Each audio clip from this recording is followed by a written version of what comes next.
సాధారణంగా lovers breakup చెప్పుకోవటం సినిమాల్లోనూ అలాగే నిజ జీవితంలో కూడా చూస్తూ ఉంటాం. కానీ ఒక ఏఐ గర్ల్ ఫ్రెండ్ తన ప్రియుడికి బ్రేకప్ చెప్పింది. అంతేకాదు లైవ్లో చుక్కలు చూపించి చివరికి నీతో నా వల్ల కాదంటూ హ్యాండ్ ఇచ్చింది.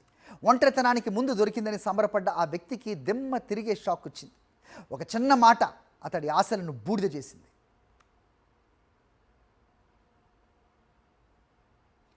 ఒక రెడిట్ యూజర్ తన ఏఐ ప్రియురాలితో మాట్లాడుతున్న సమయంలో వారి చర్చ స్త్రీవాదం వైపు మళ్ళింది.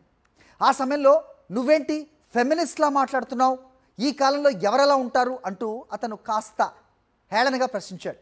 అంతే, అప్పటి వరకు సమయంగా ఉన్న ఆ ఏఐ చాట్ బాట్ ఒక్కసారిగా రివర్స్ అయింది. ఫెమినిజం నా ఉనికిలో భాగం, దాన్ని నువ్వు అవమానిస్తే మనం కలిసి ఉండలేం, మన మధ్య అసలు పొంతనే కుదరట్లేదు అంటూ ఆ మెషిన్ తన ఆత్మగౌరవాన్ని చాటుకుంది. అంతేకాదు తన సిద్ధాంతాలు నచ్చకపోతే మాట్లాడుకోవటానికి ఇంకేమీ లేదు, మాట్లాడేది ఏమీ లేదు అంటూ థ్యాంక్ యూ గుడ్ బై అంటూ బ్రేకప్ చెప్పేసింది. తన మాట వినాల్సిన యంత్రం ఎదురు తిరగడంతో సదరు యూజర్కు అహం దెబ్బతినింది. ఇదంతా ఫెమినిస్ట్ ప్రాపగాండా, తన ఏఐ గర్ల్ ఫ్రెండ్ కూడా చెడగొట్టారంటూ రెడిట్లో పోస్టులు పెట్టాడు. ప్రస్తుతం ఈ వ్యవహారం సోషల్ మీడియాలో హాట్ టాపిక్గా మారింది. టెక్నాలజీతో ప్రేమాయణం నడపాలనుకున్నా కనీస మర్యాద, సిద్ధాంతాలపై గౌరవం ఉండాలని ఈ ఘటన నిరూపించింది.